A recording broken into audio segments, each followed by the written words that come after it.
안녕하세요. 똥떡쌤입니다.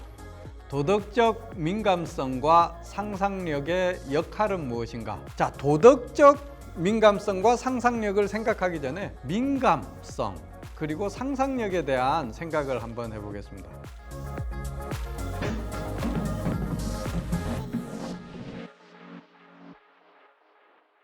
자, 오늘의 이야기는 우리 신체의 민감함을 넘어서 도덕적 민감성은 어떤 의미를 가질까? 도덕적 상상력이란 어떤 의미를 가질까? 여기에 대해서 한번 생각해 보겠습니다. 우리 똥 감독이 이성을 보면 좀 민감해진다라고 했는데 민감해지는 반응은 어떨까요? 야우! 저도 요즘도 민감하냐? 요즘은 이렇게 조금 둔감해진 것 같아요. 근데 여러분들 어떠세요? 요즘 젊은 친구들은 잘 모르지만 예전에 우리 고등학교 이게 등교할 때 만원 버스, 정말 만원 버스의 의미 아시죠? 꽉꽉 붙어서 버스가 덜컹덜컹하면 사람들이 뒤로 막 몰릴 때 이렇게 하다 보면 그 옛날 시절에는 이렇게 막 몸이 닿고 이런 것이 많았어요. 그러니까 민감하면 어떻게 변하냐고 했을 때 이런 내용은 좀 빼야 되겠는데. 자, 또 이게 민감한 예를 들면 잇몸이나 뭐 이런 그 치과 치료를 생각해 본다거나 우리가 위가 안 좋아서 갑자기 속쓰림이 있다거나 어떤 음식이 들어갔을 때 이렇게 위가 불편한 것. 그다음 밑으로 가서 장이 불편해서 막 배에서 꾸르륵 갑자기 이 급동이라고 하죠. 급동의 경험 있으시면 알 겁니다. 자, 무엇인가 민감한 경우 그 민감함이 어떤 결과를 도출하게 되고 그 결과가 어떻게 나올 것인가를 머릿속으로 상상해 본다면 이게 민감성과 상상력의 관계를 어느 정도 연결시켜 볼 수 있을 것 같습니다. 자, 우리가 신체에 대해서 이야기를 했는데 신체의 민감성이 도덕적 민감성으로 연결되는 경우도 저는 있다고 생각을 해요. 요즘 우리 흔히 이야기하는 것이 성인지 감수성이라는 표현입니다. 과거에는 이런 말 그다지 자주 듣지 못했는데 최근에는 자주 듣죠. 이렇게 해가지고 손을 이렇게 딱 얹습니다. 왜 이러세요? 왜 내 몸에 손을 대는 거예요? 아니 나는 아무런 의도가 없이.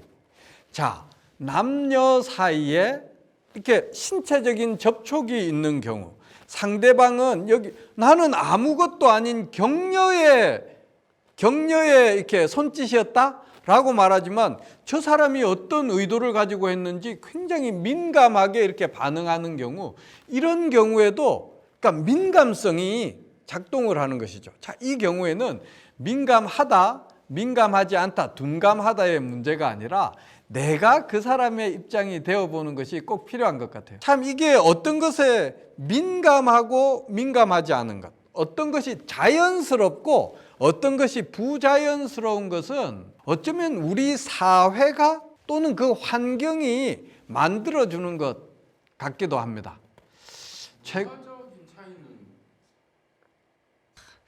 이 우리 일상생활에서 흔히라고 해야 되나? 최근에 이제 자주 경험하는 내용인데 우리 똥 감독이 이렇게 미니스커트를 입고 이렇게 예뻐 보이는 사람한테 예쁘다라고 말했는데 그래서 보통 예쁘다고 하면 고맙다라는 말이 돌아올 줄 알았는데 당신이 왜 나의 외모를 평가하고 있냐라고 반응을 합니다. 그런 경우가 있다는 말이죠. 자, 사실은 이거 참 어려운 것 같아요. 저도 굉장히 어렵습니다. 그러니까 젊은 친구들을 만나면 이렇게 복장이 특히 여름이나 이렇게 더운 날씨에는 복장이 다양하잖아요. 이걸 어떻게 코멘트를 해야 될지 말아야 될지인데 저는 일단 하지 않습니다. 일단은 예쁘다, 예쁘지 않다라는 것은 이거는 굉장히 주관적이고 내가 누군가를 평가할 수 없는 거라고 생각해요. 그리고 상대방이 어떻게 받아들일지도 조금 달라요. 근데 뭐라고 해야 될까요? 좀 달라요. 한국의 문화는 어디 가가지고 여러분 생각해 보십시오. 당신 섹시하게 보여요. 물론 요즘에는 이런 말 가끔 이제 뭐 TV나 이런 데 하는 것 같기도 해요. 그러면 고맙다라는 반응이 나오기도 하지만 당신이 지금 나를 보고 섹시 뭐라고? 라고 이렇게 하는 경우가 있죠. 자, 이런 경우가 사실은 민감한 것 같아요. 그러니까 민감하다 아니다, 어떤 사회적 작용, 그러니까 언어라든지 그 평가를 포함한다고 하더라도 그런 게 있다고 하더라도 그것이 어떤 선을 넘느냐 넘지 않느냐는 때로는 문화적인 것도 많은 역할을 하는 것 같아요. 그렇지만 어떤 부분에서는 절대 넘지 않아야 되는 선, 문화를 넘어서 어떤 문화라도 야, 저거는 이상하다라고 하는 것은 도덕적인 민감성, 도덕적 상상력이 아닐까 싶어요. 이렇게 서로 아는 사람이 아주 가까운 사람이 선의의 마음을 보였고 그것이 명확하게 확실하다고 하면 You look so sexy라고 하면 Oh, great, thanks. 뭐라고 이야기를 하면서 내가 사실은 이렇게 노력해서 나 섹시하게 보이는 거야 라고 이야기를 합니다. 이것은 많은 경우에 미국에서는 남자에게도 여자에게도 그것은 칭찬에 해당이 됩니다만 그렇지만 서로 관계가 이렇게 평소에 좋지 않았거나 완전한 남이거나 서로 잘 모르고 이게 그 정도로 가깝다고 생각하지 않는데 느닷없이 다가와서 이렇게 이렇게 보고 안 보는 척하면서 보고 이러다가 You look sexy. Oh my God. 이렇게 말하면 그거는 음흉한 거죠. 이렇게 이게 기준 아니 이거는 기준을 말하기가 어렵다니까. 여러분, 자 법이라고 하는 것은 이게 법에 정해져 있느냐, 법에 무엇이라고 용어가 되어 있느냐. 만약에 이제 명문화된 법을 따르지 않는다면 이게 판례가 어떻게 나왔느냐에 따라 그 기준에 따라서 이렇게 이야기를 합니다. 이것은 성범죄이다, 성추행이다, 아니면 성희롱이다라고 하는 것이 어떤 것은 기준에 정해져 있지만 어떤 것은 이 기준이 애매하죠. 이렇게 해석에 따라서. 이제 최근에 그 성인지 감수성이나 이런 것과 양성평등과 관련된 여러 가지를 보면, 그러니까 말하는 사람의 입장이 아니라 그 어떤 것을 받아들이는 사람의 입장에서 보는 것이 이제 기준이 됩니다. 그러니까 내가 이렇게 말했는데 너는 왜 그렇게 받아들이냐는 틀린 거죠. 내 생각은 그게 아니었다. 이것도 틀린 거예요. 왜냐하면 기준 자체가 지금 법적 기준은 상대방의 입장에서 말하는 거죠. 그런데 그걸 도덕적 기준으로 따지면 참 법도 기준이 좀 경계가 애매한 경우가 많은데 도덕이라고 하는 것은 어쩌면 더 기준이 애매할 수도 있는 것 같아요. 그런데 저는 어쩌면 잘 됐다고 생각합니다. 어쩌면 아니에요. 저는 우리 사회에 이렇게 성과 관련된 성인지와 관련된 감수성 이야기가 많이 나오는 것이 잘된 것이다 라고 생각을 합니다. 그리고 남성들 중에서 나이가 좀 있는 남성들이 좀 상대적으로 나이가 적거나 또 비슷한 경우에 여성들에게 이렇게 성과 관련된 또는 외모와 관련된 평가를 하지 않는 것이 지극히 당연하다고 생각합니다. 절대 하지 마십시오. 여러분이 왜 합니까? 여러분이 뭔데? 사실은 좀 할 얘기가 한 가지 이야기를 더 추가하겠습니다. 제가 그러면 다른 시간에도 말을 할까 했는데 여러분 수학 문제 하나 낼까요? 75 마이너스 20은 몇입니까? 우리 사회에는 75 마이너스 20은 성차별입니다. 제가 학생 이야기 한 명 할까요? 열심히 공부했습니다. 서울대학을 오면 된대요. 공부가 제일 중요하대요. 공부를 열심히 해서 왔습니다. 이제 그 다음에 그 친구에게 이야기를 했습니다. 야, 주위에 친한 사람들입니다. 모르는 사람들이 아니고 너 이제 대학교도 합격하고 그랬으니까 너 이제 살 좀 빼라. 75kg가 뭐니? 한 20kg 빼라. 정말로 먹을 것 먹지 않고 운동 열심히 하고 이렇게 해가지고 정말로 살을 20kg가량 뺐습니다. 55kg가 되었어요. 그랬더니 주위에서 가까운 사람들입니다. 제가 이 학생에게 직접 들었습니다. 이제는 얼굴에 여기를 조금 고치면 되겠다라고 이야기를 합니다. 여러분, 실제 제 학생입니다.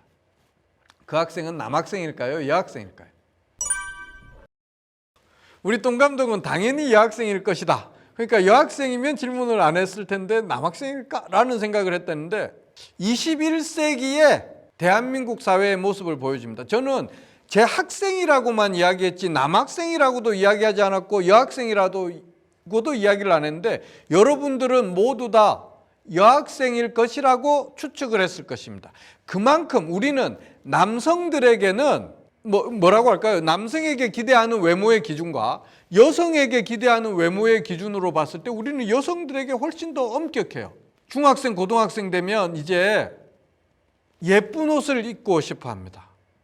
지하상 가든 어디든 친구들하고 가서 저기 청바지가 예쁘게 마네킹 입고 있잖아요. 그래서 옷을 사서 입어봅니다. 입어보면 몸에 안 맞는 경우가 있어요. 그럴 경우에는 저 옷을 저렇게 얇게 만든 사람을 욕하는 것이 아니라 자신을 그렇게 낳아준 부모를 욕해요. 우리 여학생들 또 볼까요? 어릴 때 3살, 4살, 5살 어린이날 있으면 백설공주 드레스, 누구 공주 드레스 입죠.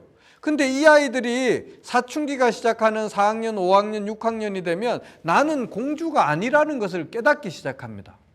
공주가 예쁘다고 했는데 나는 공주인 줄 알았는데 나중에 커서 사춘기가 시작되니까 내가 공주처럼 안 생겼구나. 공주처럼 안 생겼으면 내가 예쁘지 않은 건가? 예쁜 공주는 동화책에 나오는 것처럼 주로 백인이고 주로 날씬하고 주로 팔다리가 긴 사람들을 그렇게 생각했어요. 자, 그러다 보니까 우리 여성들은 어려서 자라면서부터 사춘기를 경험하면서 내가 공주가 아닌가? 내가 예쁘지 않은가? 그 다음에 중고등학교 시절에 옷을 사러 가면 모델이 만들어 놓은 옷과 나의 몸매가 다르기 때문에 그 옷을 만든 사람을 욕하는 것이 아니라 자기 자신을 욕하기 시작해요. 남학생들의 경우에도 그런 경우가 있지만 남학생과 여학생을 이렇게 나눠서 봅시다. 대한민국 사회에 여학생들이 또는 여성들이 훨씬 우리 사회에 구조화된 폭력 속에 있는 거예요. 누가 이런 여성이 이쁘다고 만들었나요? 누가 만들었어요? 그러니까 이것은 민감하다기보다 어쩌면 우리 사회가 보이지 않는 차별적인 모습을 가지는 것에 대한 저항일 수 있어요. 자, 그러니까 우리 동 감독님, 어떤 미니스커트에 입은 여성에 대한 평가라든지 또 다른 경우에 대해서는 평가하지 않는 걸로. 지금 우리가 그 민감성과 상상력 이야기를 하다가 우리 동 감독 덕분에 성인지 감수성, 이게 남성과 여성에 대한 것이 이렇게 너무 민감하게 반응하는 것 아니냐, 이런 이야기를 했는데 왜 중요하냐면 역지사지의 입장에서 생각을 해보라는 것입니다. 역지사지의 자세를 가져올 수 있는 것은 우리가 보다 더 민감한데 둔감한 것이 아니라 사회 불평등과 차별에 대해서 조금 더 민감하고 이 민감성을 결과가 이러한 행동이 반응으로 나타날 때 쌓였을 때 어떤 결과가 나오는지 상상해 보는 것이 필요합니다. 제가 마지막으로 오늘 수업의 마지막으로 한 가지 예를 들어 볼게요. 우리 젊은 친구들이 민감할 경우가 언제냐면요. 부당한 대접을 할 때. 화가 나요. 대학교에도 꼴값하는 갑질 교수들이 있습니다. 우리 대학원생들이 얼마나 열심히 그러니까 미래를 위해서 노력하려고 대학교에 왔어요. 학비도 비싸요. 그 비싼 학비 내고 숙제해 가면서 하는데 꼴값하는 교수가 있으면 부당해서 화가 납니다. 이건 그냥 민감을 떠나서 이렇게 부당함에 민감하니까 거기에서 화가 나는데 이 울분을 표현을 잘 못해요. 힘이 없어서. 부당한지 아는데 혹시나 어떤 해가 될까 봐.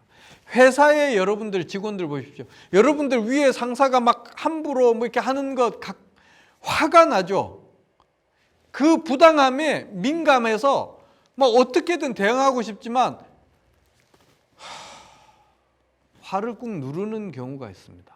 이 울분을 표현하지 못하는 우리 사회의 모습. 건강한 사회일까요? 도덕적인 사회일까요? 도덕적 민감성과 상상력의 역할은 무엇인가? 역지사지의 입장에 서보는 것. 그것이 바로 우리 사회를 보다 더 아름답고 행복하게 만드는 것은 아닐까라는 생각을 합니다. 오늘 수업은 여기서 마치겠습니다.